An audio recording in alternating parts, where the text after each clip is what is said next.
বন্ধুরা, আগামীকাল Kolkata night Riders Delhi ক্যাপিটালসের বিরুদ্ধে ম্যাচ খেলবে।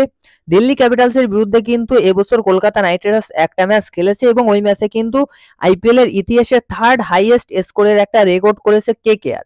তবে এই মুহূর্তে কিন্তু কলকাতা নাইট রাইডার্স একটু চাপের মধ্যে আছে, কেননা 260 রান করেও কিন্তু কেকেআর এর বোলাররা ডিফেন্ড করতে পারছে না হোম গ্রাউন্ডে। ইডেনের পিচটা কিন্তু এবার খুবই খারাপ করেছে, খুবই বাজে পিচ। তো পিচ সম্পর্কে একটা আপডেট দিয়েছে সুজন মুখার্জি, সেটা জানাবো।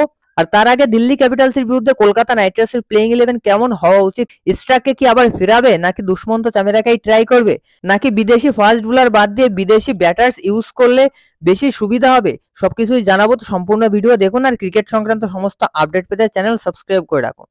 তো প্রথমত বলে রাখি বন্ধুরা, কলকাতা নাইট রাইডার্স কিন্তু এই মুহূর্তে হালকা চাপের ভিতর আছে, কেননা রাজস্থান রয়্যালস কিন্তু এই মুহূর্তে 16 পয়েন্ট অর্জন করে নিয়েছে আর চারটে দলের কিন্তু এই মুহূর্তে রয়েছে 10 পয়েন্ট করে। কেকেআর এখনো সেকেন্ড পজিশনে আছে, তবে আজকে চেন্নাই এবং হায়দ্রাবাদের মধ্যে ম্যাচ রয়েছে। এই ম্যাচে যদি চেন্নাই জেতে তাহলে কিন্তু 5টা টিমের 10 পয়েন্ট হয়ে যাবে, সেখানে কিন্তু কম্পিটিশন আরো বেড়ে যাবে আর টপ 4 এ যাওয়ার জন্য। আর যদি হায়দ্রাবাদ জিতে যায় তাহলে কিন্তু কেকেআর কে ছাপিয়ে 12 পয়েন্ট নিয়ে সেকেন্ড পজিশনে চলে যাবে হায়দ্রাবাদ এবং কেকেআর কিন্তু থার্ড পজিশনে চলে আসবে। এবার দিল্লি ক্যাপিটালসের বিরুদ্ধে ম্যাচটায় কেকেআর এর কি করা উচিত? অ্যাকচুয়ালি দেখো, এই যে পিচটা ইডেনে এবছর করা হয়েছে, এটা একটা টি20 পিচ কখনোই না।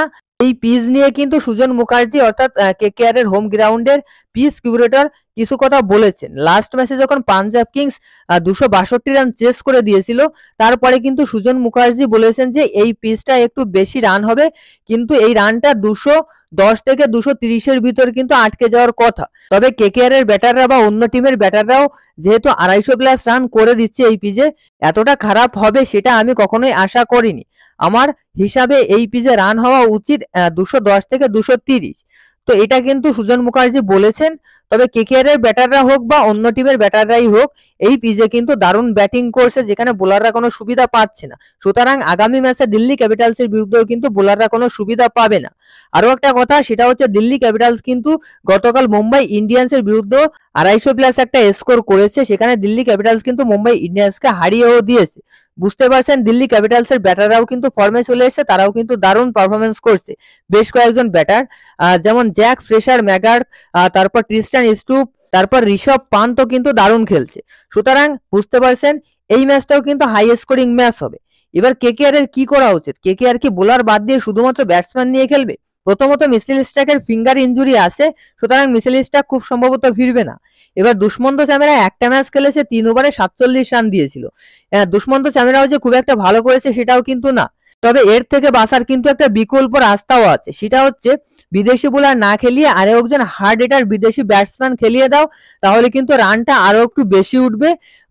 ইন্ডিয়ান বোলাররাই বর্তমানে কিন্তু ইন্ডিয়ান পিচে ভালো করছে বিদেশি বোলারদের থেকে।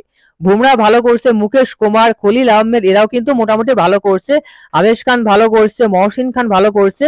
চেতন সাকারিয়াকে খেলিয়ে দিলে কিন্তু চেতন সাকারিয়াও ভালো করতে পারে, যদিও 100% কোনো গ্যারান্টি দেওয়া যাচ্ছে না যেহেতু পিচটা খুবই খারাপ। তারপরেও চেতন সাকারিয়াকে খেলালে কি হবে, একজন বিদেশি ব্যাটসম্যান যেমন রাদারফোর্ডকে খেলাতে পারবে।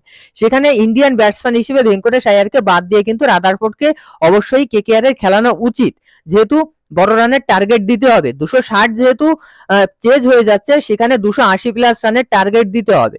এটাই কিন্তু কেকেআর এর মেইন প্ল্যান থাকা উচিত। সেখানে কেকেআর এর প্লেইং 11 কেমন হতে পারে?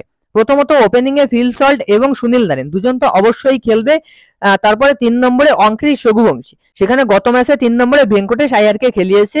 কেন ভেঙ্কটেশ আয়ারকে 3 নম্বরে খেলিয়েছে সেটা আমি বুঝতে পারছি না, যেখানে ভেঙ্কটেশ আয়ারের থেকে কিন্তু অঙ্কৃশ রঘুবংশীর স্ট্রাইক রেট ভালো এবং সে অ্যাগ্রেসিভলি প্রত্যেকটা ম্যাচে খেলেছে।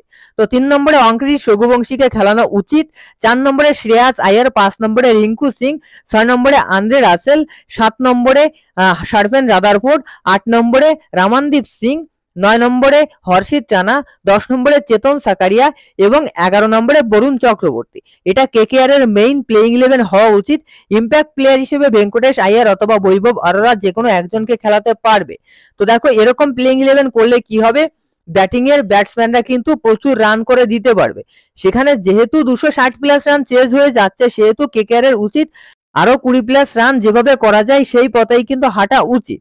তো আপনাদের কি মনে হচ্ছে কেকেআর এর কি করা উচিত? বিদেশি ফাস্ট বোলার বাদ দিয়ে বিদেশি ব্যাটসম্যান খেলানো উচিত, নাকি স্ট্রাইককে আবারও ফেরানো উচিত, না যে প্লেইং 11 নিয়ে গতকাল খেলেছে সেটা নিয়েই খেলা উচিত? কমেন্টে জানাবেন।